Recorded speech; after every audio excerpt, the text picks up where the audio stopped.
And so, Glaucon, I said, after a somewhat lengthy and difficult discussion, both the philosophers and the non philosophers have revealed who they are. It probably wouldn't have been easy, he said, to have them do it in a shorter one. Apparently not, but for my part, I think that the matter would have been better illuminated if we had only to discuss it and not all the other things that remain to be treated in order to discover the difference between the just life and the unjust one. What's our next topic? What else but the one that's next in order? Since those who are able to grasp what is always the same in all respects are philosophers, while those who are not able to do so and who wander among the many things that vary in every sort of way are not philosophers, which of the two should be leaders in a city?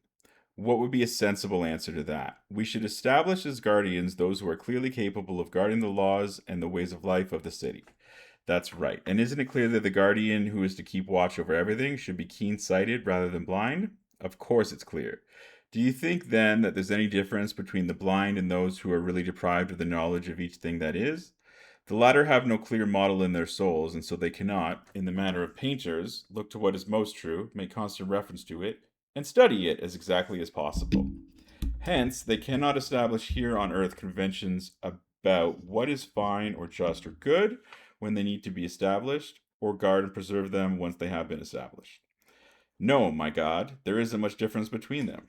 Should we then make these people our guardians, or rather those who know each thing that is and who are not inferior to the others, either in experience or any other part of virtue? It would be absurd to choose anyone but philosophers, if indeed they're not inferior in these ways, for the respect in which they are superior is pretty well the most important one.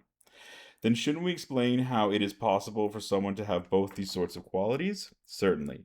Then, as we said at the beginning of this discussion, it is necessary to understand the nature of philosophers first, for I think that, if we can reach adequate agreement about that, we'll agree that the same people can have both qualities and that no one but they should be leaders in cities. How so? Let's agree that philosophic natures always love the sort of learning that makes it clear to them some feature of the being that always is and does not wander around between coming to be and decaying. And further, let's agree that, like the honor lovers and erotically inclined men we described before, they all love such learning and are not willing to give up any part of it, whether large or small, more valuable or less so. That's right. Consider next whether the people we're describing must also have this in their nature. What? They must be without falsehood, for they must refuse to accept what is false, hate it, and have a love for the truth. That's a reasonable addition at any rate. It's not only reasonable, it's entirely necessary, for it's necessary for a man who is erotically inclined by nature to love everything akin to or belonging to the boy he loves. That's right. And could you find anything that belongs more to wisdom than truth does? Of course not. Then is it possible for the same nature to be a philosopher, a lover of wisdom, and a lover of falsehood? Not at all. Then someone who loves learning must above all strive for every kind of truth from childhood on. Absolutely. Now we surely know that when someone's desires incline strongly for one thing, they are thereby weakened for others, just like a stream that has been partly diverted into another channel, of course. Then when someone's desires flow towards learning and everything of the sort, he'd be concerned, I suppose, with the pleasures of the soul itself by itself, and he'd abandon those pleasures that come through the body, if he indeed is a true philosopher and not merely a counterfeit one. That's completely necessary. Then surely such a person is moderate and not at all a money lover. It's appropriate for others to take things seriously, the things for which money and large expenditures are needed, but not for him. That's right. And of course, there's also this to consider when you are judging whether a nature is philosophic or not. What's that?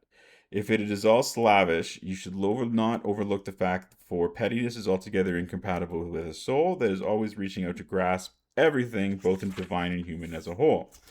That's completely true. And will a thinker high minded enough to study all the time and all being consider life to be something important? He couldn't possibly. Then will he consider death to be a terrible thing? He least of all. Then it seems a cowardly and slavish nature will take no part in true philosophy. Not in my opinion. And is there any way that an orderly person who isn't money loving, slavish, a boaster, or a coward could become unreliable or unjust? There isn't. Moreover, when you are looking to see whether a soul is philosophic or not, you look to see whether it is just and gentle, from youth on, or savage and hard to associate with. Certainly, and here's something I think you won't leave out. What? Whether he's a slow learner or a fast one, or do you ever expect anyone to love something when it pains him to do it, and when much effort brings only small return? No, it couldn't happen. And what if he could retain nothing of what he learned because he was full of forgetfulness? Could he fail to be empty of knowledge? How could he? Then don't you think that, if he's laboring in vain, he'd inevitably come to hate both himself and that activity in the end? Of course. Then let's never include a forgetful soul among those who are sufficiently philosophical for our purposes, but look for one with a good memory. Absolutely. Now, we'd certainly say that the unmusical and graceless element in a person's nature draws him to lack of due measure, of course. And do you think that truth is akin to what lacks due measure or to what is measured? To what is measured. Then, in addition to those other things, let's look for someone whose thought is to be by nature measured and graceful and easily led to the form of each thing that is. Of course. Well, then, don't you think the properties we've enumerated are compatible with one another, and that each is necessary to a soul that is to have an adequate and complete grasp of that which is? They're all completely necessary. Is there any objection you can find, then, to a way of life that no one can adequately follow, unless he's by nature good at remembering, quick to learn, high minded, graceful, and a friend and relative of truth, justice, courage, and moderation? Not even Momus could find one. When such people have reached maturity in age and education, wouldn't you entrust the city to them and to them alone? And Adeimantus replied, no one would be able to contradict the things you've said, Socrates, but on each occasion that you say them, your hearers are affected in some way such as this. They think that because they're inexperienced in asking and answering questions, they're led astray a little bit by the argument at every question, and that when these little bits are added together at the end of the discussion, great is their fall, as the opposite of what they said at the outset comes to light.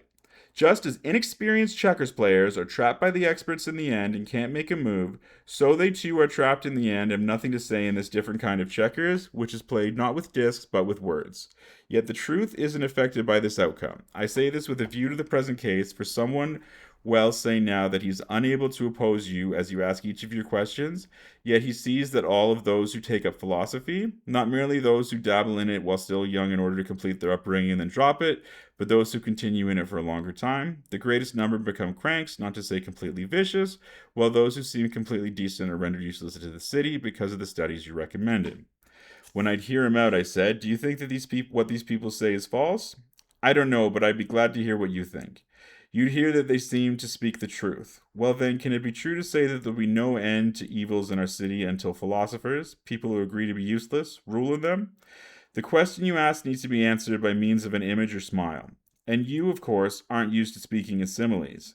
So, are you making fun of me now that you've landed me with a claim that's so hard to establish? In any case, listen to my simile, and you'll appreciate all the more how greedy for images I am. What's the most decent people experience in relation to their city is so hard to bear that there's no other single experience like it.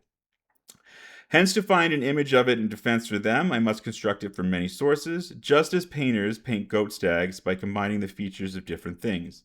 Imagine, then, that something like the following happens on a ship or on many ships.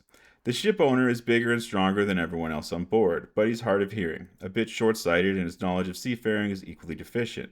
The sailors are quarreling with one another about steering the ship, each of them thinking that he should be the captain, even though he's never learned the art of navigation, cannot point to anyone who taught it to him, or to a time he learned it. Indeed, they claim that it isn't teachable and are ready to cut to pieces anyone who says that it is.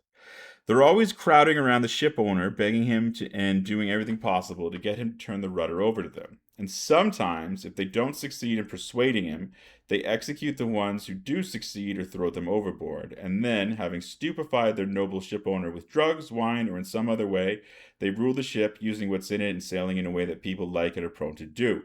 Moreover, they call the person who is clever at persuading or forcing the ship owner to rule them as a navigator, a captain, and one who knows ships. Dismiss anyone else as useless. They don't understand that a true captain must pay attention to the seasons of the year, the sky, the stars, the winds, and all that pertains to his craft. If he's really to be the ruler of a ship, and they don't believe there's any craft that would enable him to determine how he should steer the ship, whether the others want him to or not, or any possibility of mastering this alleged craft or of practicing it at the same time as the craft of navigation, don't you think that the true captain will be called a real stargazer, a babbler, and a good-for-nothing by those who sail in ships governed in that way in which such things happen? I certainly do. I don't think that you need to examine the simile in detail to see that the ship resembles cities and their attitude to the true philosophers, but you already understand what I meant. Indeed, I do.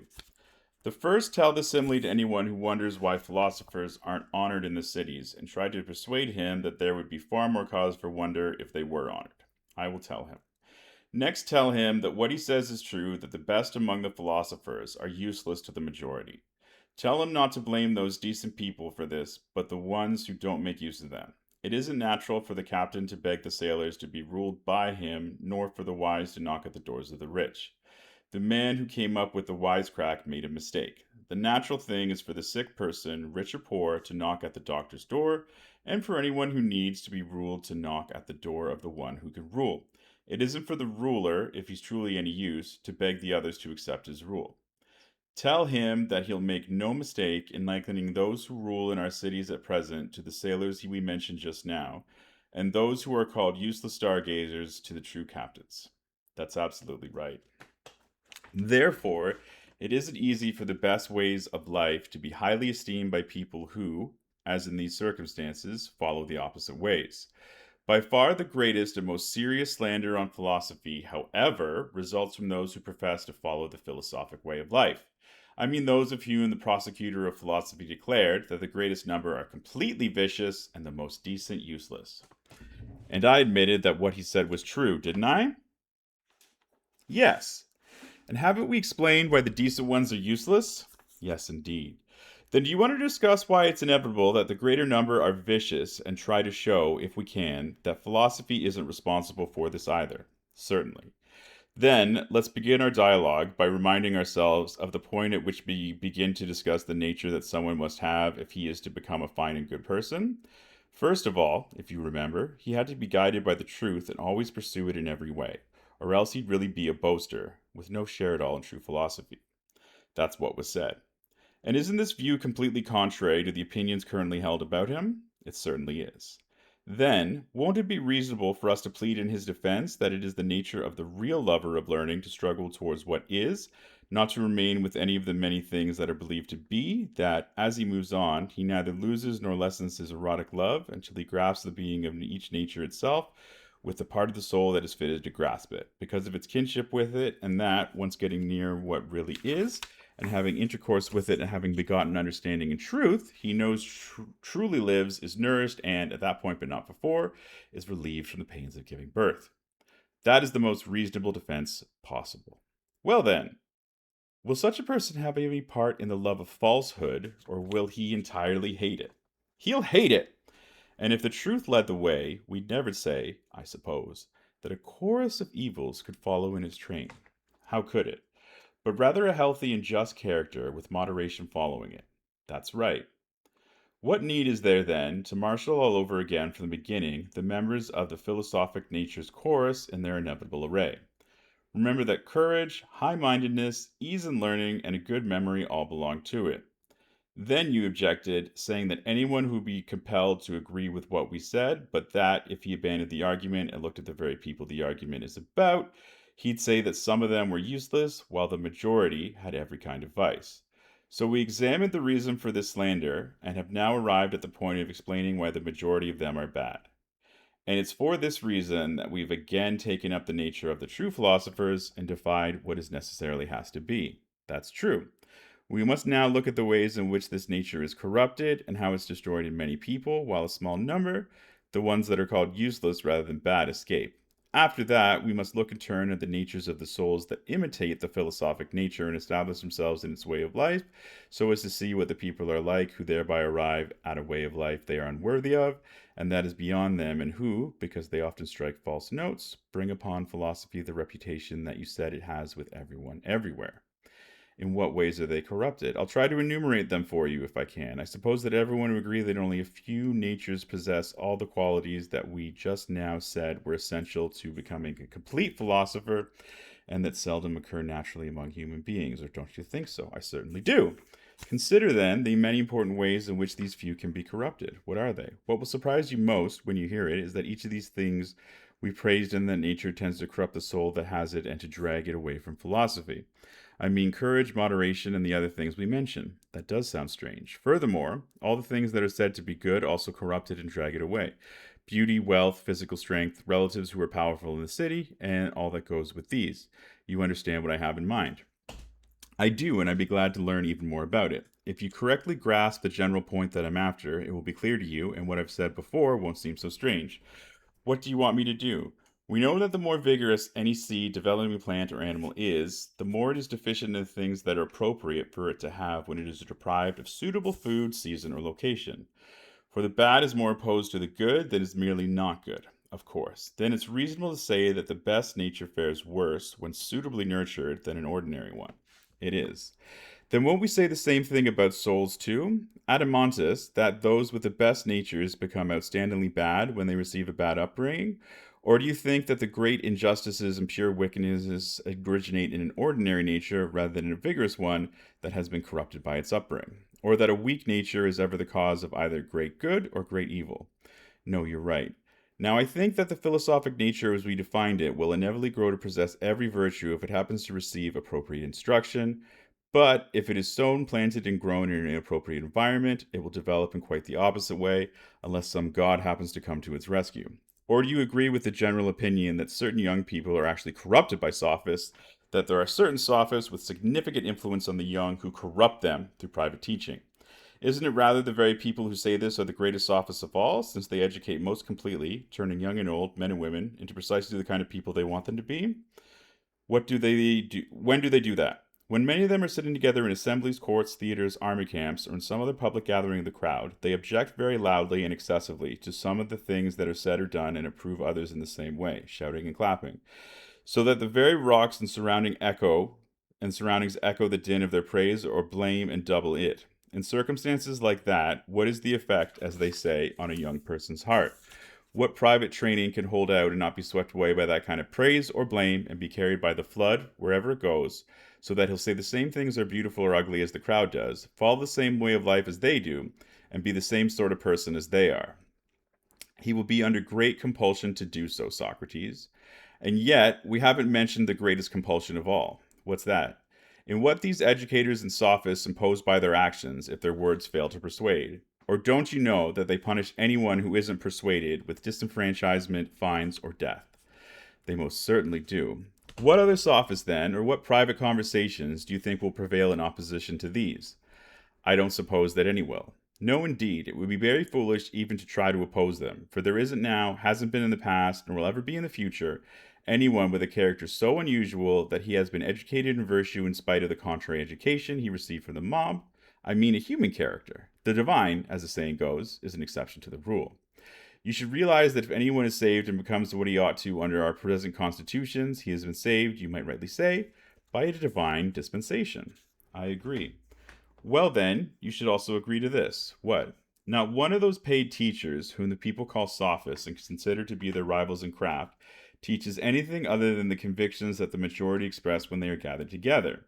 Indeed, these are precisely what the sophists call wisdom. It's as if someone were learning the moods and appetites of a huge, strong beast that he's rearing, how to approach and handle it when it's most difficult to deal with, or most gentle and what makes it so, what sound it utters in either condition, and what sounds soothe or anger it. Having learned all this through tending the beast over a period of time, he calls this knack wisdom, gathers his information together as if it were a craft, and starts to teach it. In truth, he knows nothing about which of these convictions is fine or shameful, good or bad, just or unjust, but he applies all these names in accordance with how the beast reacts, calling what it enjoys good and what angers it bad. He has no account to give of these terms, and he calls what he is compelled to do just and fine, for he hasn't seen and cannot show anyone how much compulsion and goodness really differ. Don't you think, by God, that someone like that is a strange educator? I do indeed. Then does this person seem any different from the one who believes that it is wisdom to understand the moods and pleasures of a majority, gathered from all quarters, whether they concern painting, music, or for the matter politics? If anyone approaches the majority to exhibit his poetry or some other piece of craftsmanship or his service to the city and gives them mastery over him to any degree beyond what's unavoidable, he'll be under Diomodian compulsion, as it's called, to do the sort of thing of which they approve. But have you ever heard anyone presenting an argument that such things are truly good and beautiful that wasn't absolutely ridiculous? No, and I don't expect to ever hear one. Keeping all this in mind, recall the following question. Can the majority in any way tolerate or accept the reality of the beautiful itself, as opposed to the many beautiful things, or the reality of each thing itself, as opposed to the corresponding many? Not in any way. then the majority cannot be philosophic. They cannot. Hence, they inevitably disapprove of those who practice philosophy. Inevitably. And so do all those private individuals who associate with the majority and try to please them. Clearly. Then, because of all that, do you see any salvation for someone who is by nature a philosopher to ensure that he'll practice philosophy correctly to the end? Think about what we've said before. We agreed that ease in learning, a good memory, courage, and high mindedness belong to the philosophic nature. Yes. And won't someone with a nature like that be the first among the children in everything, especially if his body has a nature that matches that of his soul?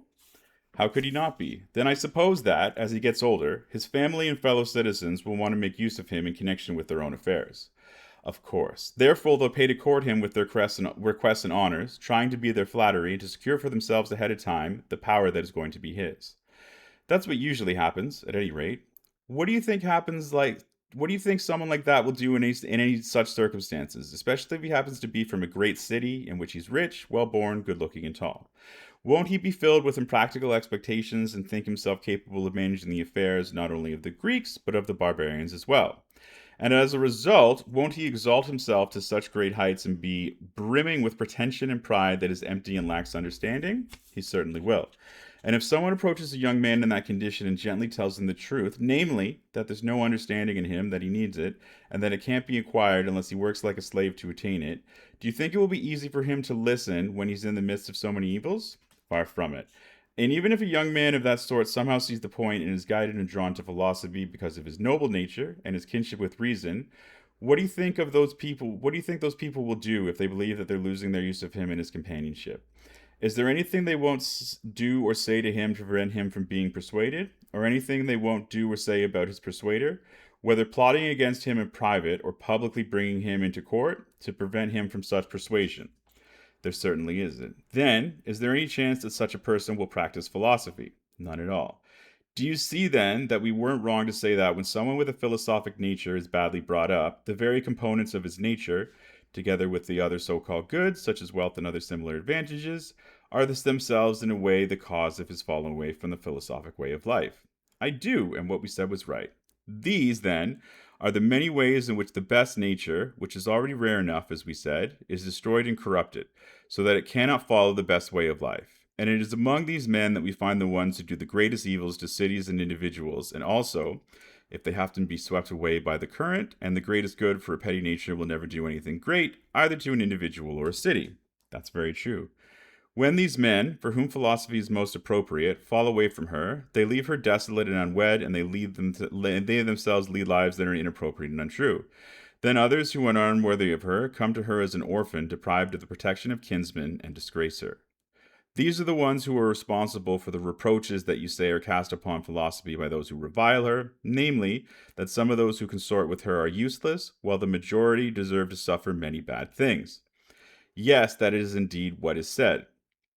And it's a reasonable thing to say for other little men, the ones who are most sophisticated at their own little crafts, seeing that this position, which is full of fine names and adornments, is vacated, leap gladly from those little crafts to philosophy, like prisoners escaping from jail who take refuge in a temple. Despite her present poor state, the philosophy is still more high-minded than these crafts, and that so many other people with defective natures desire to possess her. Even though their souls are cramped and spoiled by the mechanical nature of their work, in just the way that their bodies are mutilated by their crafts and labors. Isn't that inevitable? It certainly is. Don't you think that a man of this sort looks exactly like a little bald-headed tinker who has come into some money, and having just been released from jail, has taken a bath, put on a new cloak, and got himself up as a bridegroom, and is about to marry the boss's daughter because she is poor and abandoned? They're exactly the same. And what kind of children will that marriage produce? Won't they be illegitimate and inferior? They have to be. And what about when men who are unworthy of education approach philosophy and consort with her unworthily? What kinds of thoughts and opinions are we to say they beget? Won't they truly be what are properly called sophisms, things that nothing genuine about them or worthy of being called true wisdom? That's absolutely right. Then there remains at Amontis only a very small group who consort with philosophy in a way that's worthy of her. A noble and well brought up character, for example, kept down by exile, who remains with philosophy according to his nature because there is no one to corrupt him, or a great soul living in a small city who disdains the city's affairs and looks beyond them. A very few might be drawn to philosophy from other crafts that they rightly despise because they have good natures. And some might be held back by the bridle that restrains our friend Theages, for he's in every way qualified to be tempted away from philosophy, but his physical illness restrains by keeping him out of politics.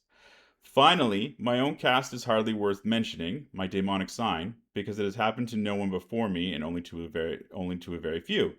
Now the members of this small group have tasted how sweet and blessed a possession philosophy is, and at the same time they've also seen the madness of the majority and realized, in a word, that hardly anyone acts sanely in public affairs, and that there is no ally with whom they may go to the aid of justice and survive.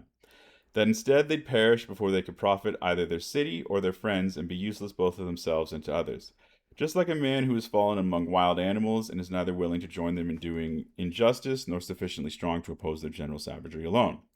Taking all this into account, they lead a quiet life and do their own work. Thus, like someone who takes refuge under a little wall from a storm of dust or hail driven by the wind, the philosopher, seeing others filled with lawlessness, is satisfied if he can somehow lead his present life free from injustice and impious acts and depart it with good hope, blameless, and content. Well, that's no small thing for him to have accomplished before departing, but it isn't the greatest either, since he didn't chance upon a constitution that suits him. Under a suitable one, his own growth would be fuller, and he'll save the community as well as himself. It seems to me that we've now sensibly discussed the reasons why philosophy is slandered and why the slanderer is unjust, unless, of course, you have something to add. I have nothing to add on that point. But which of our present constitutions do you think is suitable for philosophers? None of them. That's exactly my complaint. None of our present constitutions is worthy of the philosophic nature, and, as a result, this nature is perverted and altered, for just as a foreign seed sown in alien ground is likely to be overcome by the native species and to fade away among them, so the philosophic nature fails to develop its full power and declines into a different character. But if it were to find the best constitution, as it is itself the best, it would be clearly that it is really divine and that other natures and ways of life are merely human. Obviously, you're going to ask next what the best constitution is. You're wrong there. I wasn't going to ask that, but whether it be the constitution we describe when founding our city or some other one. In other respects, it is that one, but we have said then that there must always be some people in the city who have a theory of the Constitution, the ones that guided you, the lawgiver, when you made the laws. We did say that. Yes, but we didn't emphasize it sufficiently for fear of what your objections have made plain, namely that its proof would be long and difficult. Indeed, what remains is by no means easy to go through. What's that? How can a city engage in philosophy without being destroyed? For all great things are prone to fail, and as the saying goes, fine things are really hard to achieve. Nevertheless, to complete our discussion, we'll have to get clear about this. If anything prevents us from doing it, it won't be lack of willingness but lack of ability. At least you'll see how willing I am, for notice again how enthusiastically and recklessly I say that the manner in which a city ought to take up a philosophic way of life is the opposite of what it does at present. How? At present, those who study philosophy do so as young men who have just left childhood behind and have yet to take up household management and money making. But just when they reach the hardest part, I mean the part that has to do with giving a rational account, they abandon it and are regarded as fully trained in philosophy. In later life, they think they're doing well if they're willing to be an invited audience when others are doing philosophy, for they think they should do this only as a sideline. And with a few exceptions, by the time they reach old age, their eagerness for philosophy is quenched more thoroughly than the sun of Heraclitus, which is never rekindled. What should they do? Entirely the opposite. As youths and children, they should put their minds to useful education and philosophy and take care of their bodies at a time for when they are growing into manhood, so as to acquire a helper for philosophy. As they grow older and their souls begin to reach maturity, they should increase their mental exercises. Then, when their strength begins to fail and they have retired from politics and military service, they should graze freely in the pastures of philosophy and do nothing else. I mean, the ones who are to live happily and in death out of fitting destiny in that other place to the life they have lived. You seem to be speaking with true enthusiasm, Socrates, but I'm sure that most of your hearers, beginning with Thrasymachus, will oppose you with even greater enthusiasm and will not at all be convinced. Don't slander Thrasymachus and me just because we've become friends, not that we were enemies before. We won't relax our efforts until we either convince him and the others, or, at any rate, do something that may benefit them at a later incarnation when reborn they happen upon these arguments again.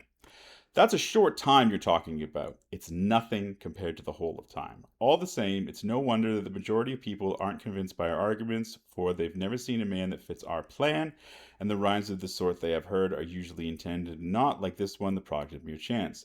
That is to say, they've never seen a man or a number of men who themselves rhymed with virtue, were assimilated to it as far as possible, and ruled it in a city of some type. Or do you think they have? I don't think so at all. Nor have they listened sufficiently to fine and free arguments that search out the truth in the way for the sake of knowledge that but that keeps away from the sophistications and erratic quibbles that, both in public trials and in private gatherings, aim at nothing except reputation and disputation. No, they haven't. It was because of this, because we foresaw these difficulties, that we were afraid. Nonetheless, we were compelled by the truth to say that no city, constitution, or individual man will ever become perfect until it either some chance event compels those few philosophers who aren't vicious, the ones who are now called useless, to take charge of a city, whether they want to or not, and compels the city to obey them, or until a god inspires the present rulers and kings of their offspring with a true erotic love for true philosophy. Now, it cannot be reasonably maintained, in my view, that either of these things is impossible, but if it could, we'd be justly ridiculed for indulging in wistful thinking. Isn't that so? It is. Then, if in the limitless past those who were foremost in philosophy were forced to take charge of a city, or if this is happening now in some foreign place, far beyond our ken, or will happen in the future, we are prepared to maintain our argument that, at whatever time the muse of philosophy controls a city, the constitution we've described will also exist at that time, whether it is past, present, or future. Since it is not impossible for this to happen, we are not speaking of impossibilities. That it is difficult for it to happen, however, we agree ourselves. That's my opinion, anyways. But the majority don't share your opinion. Is that what you're going to say? They probably don't. You should not make such wholesale charges against the majority, for they'll no doubt come to a different opinion if instead of indulging your love of victory at their expense, you soothe them and try to remove their slanderous prejudice against the love of learning by pointing out what you mean by a philosopher and by defining the philosophic nature and way of life, as we did just now, so that they realize that you don't mean the same people as they do. And if they once see it in your way, even if you will say that they'll have a different opinion from the one you just attributed to them and will answer differently. Or do you think that anyone who is gentle and without malice is harsh with someone who is neither irritable nor malicious? I'll anticipate your answer and say that for a few people may have such a harsh character, but not the majority. And of course, I agree. Then don't you also agree that the harshness the majority exhibit towards philosophy is caused by those outsiders who don't belong and who burst in like a band of revelers, always abusing one another, indulging in their love of quarrels, and arguing about human beings in a way that is wholly inappropriate to philosophy? I do indeed. No one whose thoughts are truly directed towards the things that are, Adamantus, has the leisure to look down at human affairs or to be filled with envy and hatred by competing with people. Instead, as he looks at and studies things that are organized and always the same, that neither do injustice to one another nor suffer it, being all in a rational order, he imitates them and tries to become as like them as he can. Or do you think that someone can consort with things he admires without imitating them? I do not. It's impossible. Then the philosopher, by consorting with what is ordered and divine, and despite all the slanders around that say otherwise, himself becomes as divine and ordered as a human being can. That's absolutely true. And if he should be compelled to put what he sees there into people's characters, whether into a single person or into a populace, instead of shaping only his own, do you think that he will be a poor craftsman of moderation, justice, and the whole of popular virtue? He least of all. And when the majority realize that we are saying about philosophers is true, will they be harsh with him or mistrust us when we say that the city will never find happiness until its outline is sketched by painters who use the divine model? They won't be harsh if indeed they realize this. But what sort of sketch do you mean?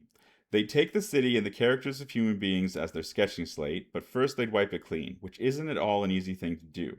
And you should know that this is the plain difference between them and others, namely, that they refuse to take either an individual or a city in hand or to write laws unless they receive a clean slate or are allowed to clean it themselves.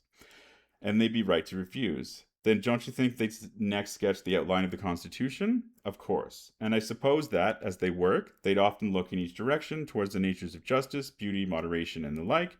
On the one hand, toward those they're trying to put into human beings, on the other. And in this way, they'd mix and blend the various ways of life in the city until they produce a human image based on what Homer too called the divine form and image when it occurred among human beings. That's right. They'd erase one thing, I suppose, and draw in another until they'd make characters for human beings that the gods would love as much as possible.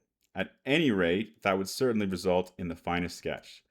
Then, is this at all persuasive to those who said you were straining to attack us, that the person we were praising is really a painter of constitutions, that they were angry because we entrusted the city to him? Are there any calmer now that we've heard what we had to say? They'll be much calmer if they had any moderation. Indeed, how could they possibly dispute it? Will they deny that philosophers are lovers of what is or of the truth? That would be absurd. Or that their nature, as we described it, is close to the best? They can't deny that either. Or that such a nature, if it follows our own way of life, isn't as completely good and philosophic as any other? Or that the people we excluded are more so? Certainly not. Then they will stay angry when they say that until philosophers take control of a city, there'll be no respite from evil for either cities or citizens, and the constitution we've been describing in theory will never be completed in practice. They'll probably be less angry. Then, if it's all right with you, let's not say that they'll simply be less angry, but that they'll become altogether gentle and persuaded, so that they'll be shamed into agreeing with us, if nothing else. It's all right with me. Let's assume, therefore, that we've been convicted on this point. Will anyone dispute our view that the offspring of kings or rulers could be born with philosophic natures? No one would do that. Could anyone claim that, if such offspring are born, they'd inevitably be corrupted? We agree ourselves that it's hard for them to be saved from corruption, but could anyone claim that the whole of time not one of them could be saved? How could he? But surely one such individual would be sufficient to bring to completion all the things that now seem so incredible, provided that the city obeys him. One would be sufficient. If a ruler establishes the laws and ways of life we described, it is surely not impossible that the citizens would be willing to carry them out. Not at all. And would it be either astonishing or impossible that others should think as we do? I don't suppose it would. But I think our earlier discussion was sufficient to show that these arrangements are best if only they are possible. Indeed, it was. Then, can we now conclude that this legislation is best if it only is possible, and that while it's hard for it to come about, it is not impossible? We can't. Now that this difficulty has been disposed of, we must deal with what remains, namely, how the saviors of our Constitution will come to be in the city, what subjects and ways of life will cause them to come into being, and at what ages they'll take each of them up. Indeed, we must. It wasn't very clever of me to omit from earlier discussion this troublesome topic of acquiring wives, begetting children, and appointing rulers, just because I knew that the whole truth would provoke resentment and would be hard to bring about in practice, for as it turned out, I had to go through these matters anyways. The subject of women and children had been adequately dealt with, but that of the rulers has to be taken up again from the beginning. We said, if you remember, that they must show themselves to be lovers of their city when tested by pleasure and pain, and they must hold on to their resolve through labors, fears, and all other adversities. Anyone who was incapable of doing so was to be rejected, while anyone who came through unchanged, like gold tested in a fire, was to be made ruler and receive prizes while both he lived and after his death. These were the sort of things we were saying while our argument, afraid of stirring up the very problems that now confront us, veiled its face and slipped by. That's very true. I do remember it. We hesitated to say the things we've dared now to say anyway. So let's now also dare to say that those who are to be made our guardians in the most exact sense of the term must be philosophers. Let's do it. Then you should understand that will probably be only a few of them, for they have to have the nature we describe, and its parts mostly grow in separation and are rarely found in the same person. What do you mean? You know that the ease of learning, good memory, quick wits, smartness, youthful passion, high mindedness, and all the other things that go along with these are rarely willing to go together in a mind that will choose an orderly life that is quiet and completely stable. For the people who possess the former traits are carried by their quick wits wherever chance leads them and has no ability at all. That's true. On the other hand, people with stable characters who don't change easily, who aren't easily frightened in battle, and whom one could employ because of their related reliability, exhibit similar traits when it comes to learning. They are as hard to move and teach as people whose brains have become numb, and they are filled with sleep and yawning whenever they have to learn anything. That's so. Yet we say that someone must have a fine and goodly share of both characters, or he won't receive the truest education, honors, or rule. That's right. Then don't you think that such people will be rare? Of course. Therefore, they must be tested in the labors, fears, and pleasures we mentioned previously. But they must also be exercised in many other subjects, which we didn't mention but are adding now, to see whether they can tolerate the most important subjects or will shrink from them like the cowards who shrink from other tests. It's appropriate to examine them like that, but what do you mean by the most important subjects? Do you remember when we distinguished three parts in the soul in order to help bring out what justice, moderation, courage, and wisdom each is? I don't remember that. It would be for just for me to hear the rest. And what about what preceded it? What was that? We said, I believe, that in order to get the finest possible view of these matters, we would need to take a longer road that would make them plain to anyone who took it, but that it was possible to give demonstrations of what they are that would be up to the standard of the previous argument. And you said that would be satisfactory. So it seems to me that our discussion at the time fell short of exactness, but whether or not it satisfied you is for you to say. I thought you gave us good measure, and so apparently did the others. Any measure of such things that falls short in any way of that which is not good measure, for nothing incomplete is the measure of anything, although people are sometimes of the opinion that an incomplete treatment is nonetheless adequate and makes further investigation unnecessary. Indeed, laziness causes many people to think that. It is a thought that a guardian of a city and its laws can do well without. Probably so. Well, then, he must take the longer road and put as much effort into learning as into physical training, for otherwise, as he was saying, we will never reach the goal of the most important subject, the most important one for him to learn. Aren't these virtues then the most important things? He asked. Is there anything even more important than justice and the other virtues we discussed? There's something more important. However, even for the virtues themselves, it isn't enough to look at a mere sketch, as we did before, while neglecting the most complete account. It's ridiculous, isn't it, to strain every nerve to attain the utmost exactness and clarity about other things of little value, and not to consider the most important things worthy of the greatest exactness. It certainly is, but do you think that anyone is going to let you off without asking you what this most important subject is and what it concerns? No, indeed, and you can ask me too. You've certainly heard the answer often enough, but now either you aren't thinking or you intend to make trouble for me again by interrupting. And I suspect the latter, for you've often heard it said that the form of the good is the most important thing to learn about, and that it's by their relation to it that just things and the others become useful and beneficial. You know very well now that I'm going to say this, and besides, we have no adequate knowledge of it. And also you know that if we don't know it, even the fullest possible knowledge of other things is of no benefit to us, any more than if we acquire any possession without the good of it. Or do you think that it has any advantage to have every kind of possession without the good of it, or to know everything except the good, thereby knowing nothing fine or good? No, by God, I don't. Furthermore, you certainly know that the majority believe that pleasure is the good, while the most sophisticated believe that it is knowledge. Indeed, I do. And you know that those who believe this can't tell what sort of knowledge it is, however, but in the end are forced to say that it is knowledge of the good. And that's ridiculous. Of course it is. They blame us for not knowing the good and then turn around and talk to us as if we did know it. They say that it is knowledge of the good, and we understand what they're speaking about when they utter the word good. That's completely true. What about those who define the good as pleasure? Are they any less full of confusion than the others? Aren't even they forced to admit that these are bad pleasures? Most definitely. So I think that they have to agree that the same things are both good and bad. Isn't that true?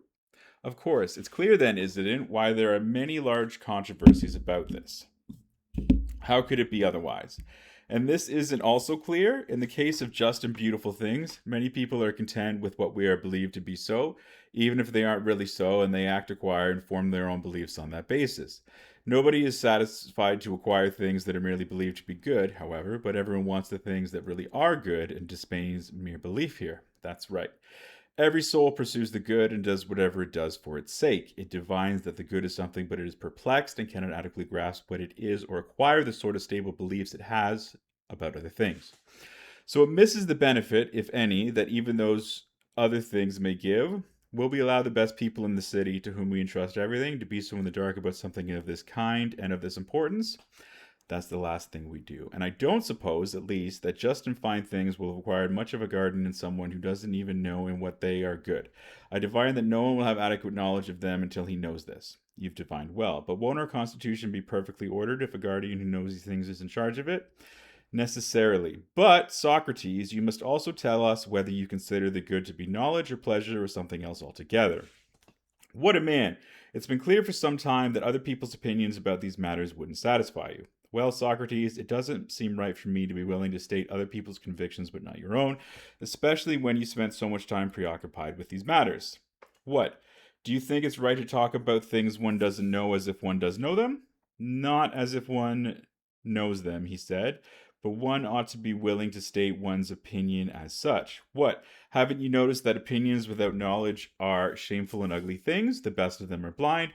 Or do you think those who express a true opinion without understanding are any different from blind people who happen to travel the right road? They're no different. Do you want to look at shameful, blind, and crooked things then, when you might hear illuminating and fine ones from other people? By God, Socrates, Glaucon said, don't desert us with the end almost in sight. We'll be satisfied if you discuss the good as you discuss justice, moderation, and the rest. That, my friend, I said, would satisfy me too, but I'm afraid that I won't be up to it and that I'll disgrace myself and look ridiculous by trying. So let's abandon the quest for what the good itself is for the time being, for even to arrive at my own view about it is too big a topic for the discussion we are now started on. But I'm willing to tell you about what is apparently an offspring of the good and most like it. Is that agreeable to you, or would you rather we let the whole matter drop? It is. The story about the father remains a debt you'll pay another time. I wish that I could pay the debt in full, and you'll receive it instead of just the interest. So here then is the child and the offspring of the good. But be careful that I don't somehow deceive you unintentionally by giving you an illegitimate account of the child. We'll be careful as possible, so speak on. I will when we come to an agreement and recall some things that we've already said both here and many other times. Which ones? We say that there are many beautiful things and many good things, and so for each kind, and in this way we distinguish them in words. We do. And what is the main thing? We speak of beauty itself and good itself. And so, in the case of all things that we set down as many, we turn about and set down in accord with a single form of each, believing that there is but one, call it the being of each. That's true. And we say that many beautiful things and the rest are visible but not intelligible, while the forms are intelligible but not visible. That's completely true. With what part of ourselves do we see visible things? With our sight. And so audible things are heard by hearing, and with our other senses we perceive all the other perceptible things. That's right. Have you considered how lavish the maker of our senses was in making the power to see and be seen? I can't say I have. Well, consider it this way. Do hearing and sound need another kind of thing in order for the former to hear and the latter to be heard? A third thing in whose absence the one won't hear or the other be heard? No, they need something else. Nothing else. And if there are any others that need such a thing, there can't be many of them. Can you think of one? I can't. You don't realize that sight and the visible have such a need? How so? Sight might be present in the eyes, and the one who has it may try to use it, and colors may be present in things, but unless a third kind of thing is present, which is naturally adapted for this very purpose, you know that sight will see nothing and the colors will remain unseen. What kind of thing do you mean? I mean what you call light. You're right. Then it isn't an insignificant kind of link that connects the sense of sight and the power to be seen. It is a valuable link that any other link things have got if indeed light is something valuable. And of course, it's very valuable. Which of the gods in heaven would you name as the cause and controller of this, the one whose light causes our sight to see in the best way and the visible things to be seen? The same one you and the others would name. Obviously, the answer to your question is the sun. And isn't sight by nature related to that god in this way? Which way? Sight isn't the sun, neither sight itself nor that in which it comes to be, namely the eye. No, it certainly isn't. But I think that is the most sun-like of the senses, very much so. And it receives from the sun the power it has, just like an influx from an overflowing treasury. Certainly. The sun is not sight, but it isn't the cause of sight itself and be seen by it. That's right. Let's say then that this is what I call the offspring of the good, which the good begot as its analog. What the good itself is in the intelligible realm in relation to understanding and intelligible things, the sun is in the visible realm, a relation to sight and visible things. How? Explain a bit more. You know that when we turn our eyes to the things whose colors are no longer in the light of day, but in the gloom of night, the eyes are dimmed and nearly blind, and if clear vision were no longer in them, of course. Yet whenever one turns them on things illuminated by the sun, they see clearly, and vision appears in those very same eyes. Indeed.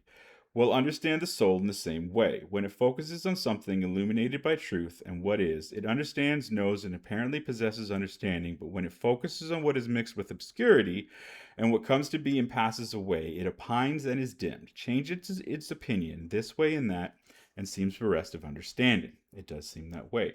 So that what gives truth to the things known and the power to know to the knower is the form of the good. And though it is the cause of knowledge and truth, it is also an object of knowledge. Both knowledge and truth are beautiful things, but the good is other and more beautiful than they. In the visible realm, light and sight are rightly considered sun-like, but it is wrong to think that they are the sun. So here it is right to think of knowledge and truth as good-like, but wrong to think either of them is the good, for the good is yet more prized. This is an inconceivably beautiful thing you're talking about, if it provides both knowledge and truth and is superior to them in beauty. You surely don't think that a thing like that could be pleasure? Hush, let's examine its image in more detail as follows. How?